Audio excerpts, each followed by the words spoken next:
घरामध्ये नळ नव्हता, पाणी नव्हतं, आमच्या माता भगिनींना हंडा घेऊन जावं लागायचं. त्या 50 कोटी लोकांच्या घरामध्ये 5च वर्षामध्ये शुद्ध पाण्याचा नळ पोचवण्याचं काम मोदीजींनी केलं. आणि त्याच वेळी एक मजबूत भारत, ज्या भारताकडे चीनही वाकडी नजर करू शकत नाही आणि पाकिस्तानही वाकडी नजर करू शकत नाही, असा भारत तयार करण्याचं काम हे मोदीजींनी केलं. आणि म्हणून मोदीजींनी तर सांगितलं, आम्ही सांगतो गेल्या 10 वर्षात एवढं काम झालं, एवढं काम झालं.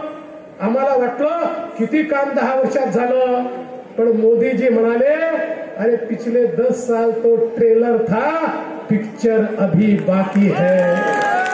अगले 5 साल में पिक्चर देखने को मिलेगा. अगले 5 साल में विकसित भारत की ओर हम जाएंगे. अगले 5 सालों में हमारे देश का युवा, हमारे देश की महिलाएं, हमारे देश के अनुसूचित जाति जमाती के लोग, हमारे देश के पिछड़े लोग, हमारे देश का किसान, सभी के जीवन में एक ऐसा परिवर्तन आएगा और भारत ऐसी दिशा में जाएगा कि फिर भारत को कोई रोक नहीं पाएगा. उस और भारत को ले जाने का काम मोदी जी कर रहे हैं.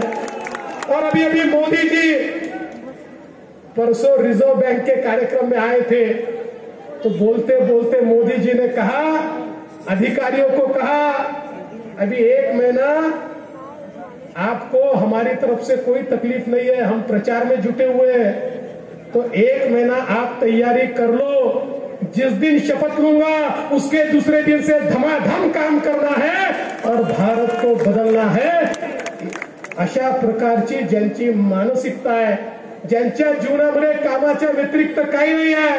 आणि म्हणून मुंबईकरांनो, मी केवळ उत्तर मुंबईबद्दल बोलत नाही, तर संपूर्ण मुंबईच्या जनतेला या ठिकाणी आव्हान करू इच्छितो की ज्या ज्या वेळी तुम्ही भारतीय जनता पार्टी किंवा शिवसेनेच्या उमेदवाराचं बटन दाबाल, ते वोट मोदीजींना मिळेल. आणि अन्य कोणाचीही बटन दाबली तर वोट राहुल गांधींना मिळेल. आता मुंबईकरांनी ठरवायचं आहे. कारण उद्धवजींचे नेते कोण? राहुल गांधी. काँग्रेसचे नेते कोण? राहुल गांधी. आमचे नेते कोण? मोदीजी. शिंदे साहेबांचे नेते कोण? मोदीजी. अजितदादांचे नेते कोण? मोदीजी. आमची अशी ट्रेन आहे, ज्या ट्रेनला मोदीजींचं इंजिन आहे आणि त्याला आम्ही सगळ्या बोग्या लावल्या आहेत आणि आम्ही सगळे आपली ताकद घेऊन त्यात बसलो आहे. आमच्या ट्रेनमध्ये सामान्य माणसाला बसायची जागा आहे. आमच्या ट्रेनमध्ये सामान्य माणसाला बसायची जागा आहे. पण हे जे काही इंडिया आघाडी तयार झाली आहे, या इंडिया आघाडीमध्ये प्रत्येक जण स्वतःला इंजिन समजतो आणि त्यामुळे एक इंजिन बोरीवलीकडे नेतो तर दुसरा इंजिन दक्षिण मुंबईकडे नेतो, एक उत्तरकडे नेतो तर दुसरा पश्चिमकडे नेतो. त्यामुळे ट्रेन कुठे हलतच नाही. आणि इंजिन हे किती पॉवरफुल असलं तरी त्याच्यामध्ये बसायला फक्त ड्रायव्हरला जागा असते, बाकी अन्य कोणाला जागा नसते. आमचं असं नाहीये. आम्ही सगळे मोदीजींच्या नेतृत्वात या ठिकाणी काम करतो आहोत. मोदीजींच्या नेतृत्वामध्ये आमची ट्रेन ही मोदीजींचं इंजिन आहे. आमच्या बोग्यांमध्ये प्रत्येक व्यक्तीला बसण्याची जागा आहे.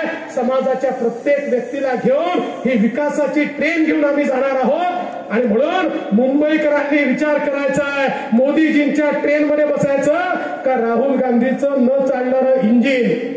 म्हणजे खरं इंजिन तर काल आमच्या सोबत आलं.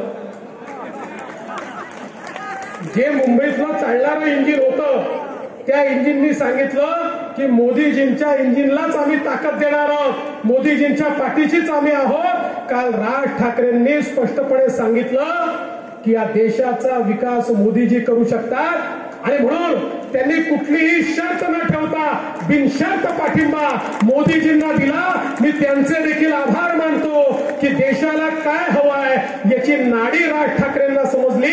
आणि म्हणून त्यांनी निश्चितपणे जनतेच्या हिताचा निर्णय घेतला. आता एक मजबूत गाडी आपली आहे. माझी आपल्याला विनंती आहे, आपल्याला संधी आहे, उत्तर मुंबईला रेकॉर्ड करण्याची संधी आहे.